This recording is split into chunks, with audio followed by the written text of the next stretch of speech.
Latin America অঞ্চলের বিশ্বকাপ বাছাইয়ে উরুগুয়ের বিপক্ষে ১-১ গোলে ড্র হওয়া ম্যাচের আগে হঠাৎ ভিনিসিউস জুনিয়রকে ঘিরে জটলা দেখা যায়। জটলার কারণ জানতে খুব বেশিক্ষণ অপেক্ষা করতে হয়নি।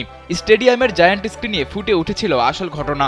ভিনিসিউসের ডিএনএ টেস্টের ফলাফলে জানা গেছে তার বংশের শেকড়।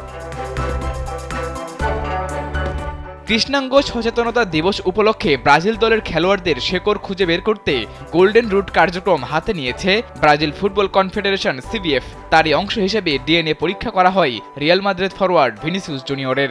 সেই টেস্টের ফলাফলে জানা যায় ব্রাজিলে তার জন্ম হলেও এই ফরওয়ার্ডের পূর্বপুরুষেরা ছিলেন ক্যামেরুনের অধিবাসী, অর্থাৎ ভিনিসিউস জুনিয়র ক্যামেরুনীয় বংশোদ্ভূত।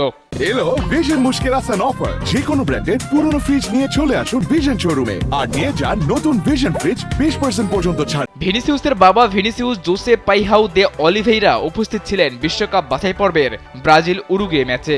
ভিনিসিউসের মতো তার বাবাও জানতেন না তাদের পূর্বপুরুষরা কোথা থেকে ব্রাজিলে এসেছেন। ডিএনএ পরীক্ষা শেষে জানতে পেরেছেন তারা ক্যামেরুন থেকে ব্রাজিলে এসেছেন। বিষয়টি নিশ্চিত হওয়ার পর ম্যাচ শুরুর আগেই ভিনিসিউসের হাতে তুলে দেওয়া হয় তাদের রুট সনদ। সেটি দেখানো হয়েছিল স্টেডিয়ামের জায়ান্ট স্ক্রিনে। জেনেটিক ট্র্যাকিং প্রতিষ্ঠান আফ্রিকান অ্যানচেস্ট্রি.com পরিচালনা করছে গোল্ডেন রুট কার্যক্রম। প্রতিষ্ঠানটির প্রতিষ্ঠাতা ও সভাপতি জিনা পাইত জানান, নিজের শেকড়কে সম্মান দেওয়ার গভীর ইচ্ছা পোষণ করেছিলেন ভিনিসিউস।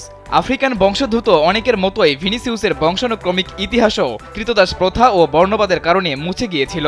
আমরা আবিষ্কার করেছি ভিনিসিউসের পূর্বপুরুষ ক্যামেরুনের টিকার গোত্র থেকে এসেছেন। নিজেদের পূর্বপুরুষের পরিচয় জানার উচ্ছ্বাস দেখা গেছে ভিনিসিউসের বাবার কণ্ঠে। তিনি জানান তারা কোথা থেকে এসেছেন এটা জানা খুব গুরুত্বপূর্ণ ছিল। অনেক ব্রাজিলিয়ানই আসলে জানে না তাদের পূর্বপুরুষ কোথায় আর কোথা থেকে এসেছে। ছেলের কল্যাণে নিজের পূর্বপুরুষদের পরিচয় জানতে পেরে তিনি খুব খুশি হন এবং গর্বের সাথে জানান, আমরা ক্যামেরুন থেকে এসেছি।